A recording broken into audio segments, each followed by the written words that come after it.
Hey, what's up, guys? How's it going? So it's the end of another year, and I figure why don't we wrap it up nice by talking about a few games that kind of meant a lot to me. You know, games that really left an impact on me. And of course, as you can tell by the title, they're retro games, because well, that's sort of my shtick, I guess. I'm not too sure, but either way, I'm not gonna bullshit you with the overly long intro. Let's just get started. Ape Escape 2.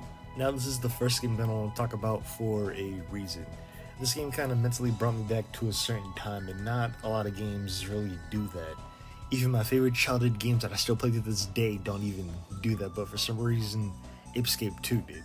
But anyway, just replaying certain levels, going through the story again, it was great. It was fun, you know. Re-experiencing one of your favorite childhood games is a good feeling, and this game really brought that to me. Just hearing the PS2 start up again, going through the menus, playing the game, and the gameplay cycle is honestly great. So to kind of describe this game, it's a collectathon, but of course, in this game, the collectibles have personalities and they move, and it can be sometimes difficult because of course you're capturing monkeys. That's sort of the main goal, to capture a certain amount of monkeys throughout each level. Either way, I think I talked enough about Ape Escape 2. Let's just move on to another game that meant a lot to me this year. Now, the fourth game that I want to talk about is Animal Crossing for the GameCube.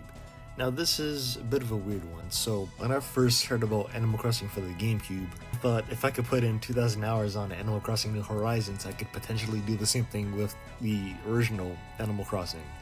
But of course, I was sort of proven wrong. And I heard a lot about Animal Crossing for the GameCube. You know, all the villagers are a lot more meaner, you have to grind a lot more, this and that. And to some degree, some of that's true, but I think Animal Crossing for the GameCube has a lot more to offer than Animal Crossing New Horizons. For example, repeated lines. Now, obviously that's going to be in both games, but I think in Animal Crossing for the GameCube, that's really hidden a lot more. You know, in Animal Crossing New Horizons, the villagers don't really have too much of a personality. They just kind of have a blank, you know, slate compared to the GameCube version.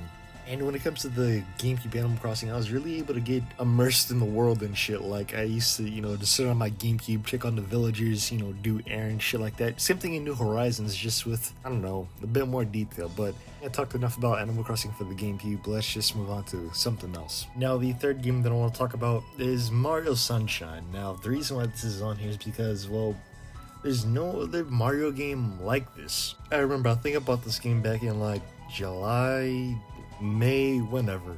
I was feeling like really nostalgic about this game, and just playing it again was weird.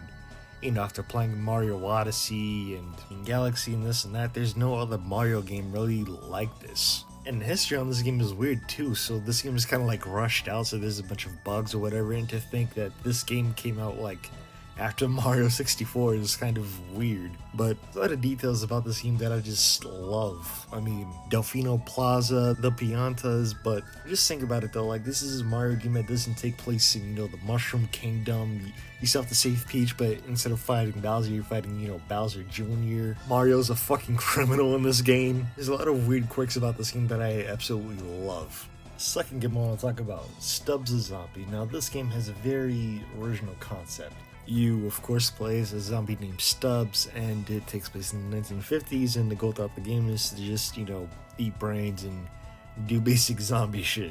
However, I feel like this game does a bit more than that. Think of something like, I don't know, Katamari Damacy. That's a game where you're supposed to, you know, cause chaos, and with this game, it's sort of the same thing. So as an example, this game might drop you off in a city, and of course your goal is to, you know, eat 100 brains or something like that, and of course by the time you're done, the city is going to be in ruins. That's basically the goal of the game. The reason why the game is on here is because, well, it has a bit of a story to it.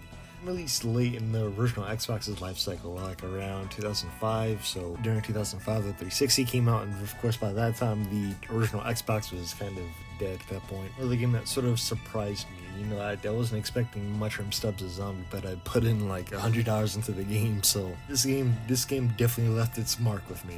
Now then, last but certainly not least, Jet Set Radio. I would say this game left the biggest impact on me this year. I mean, I would say I like everything about the game, from the art style to the music to the gameplay loop.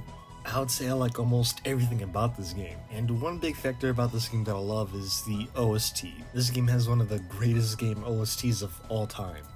But anyway, this game is basically about roller skating and graffiti, as you could possibly tell. But Yeah, this game it just sort of like drops you off throughout different levels based on Tokyo and San Francisco, and you just have to do graffiti, avoid cops, things like that. And yeah, man, this game was just overall great. Playing this game for the first time was amazing. I'd say I absolutely liked everything about this game. But anyway, though, ladies and gentlemen, if you want to like, subscribe, do whatever you want to do, Nourish, and tell me down below. What were some of your favorite games that you played this year, retro or modern? Tell me down in the comments, and I'll see you guys later. Peace.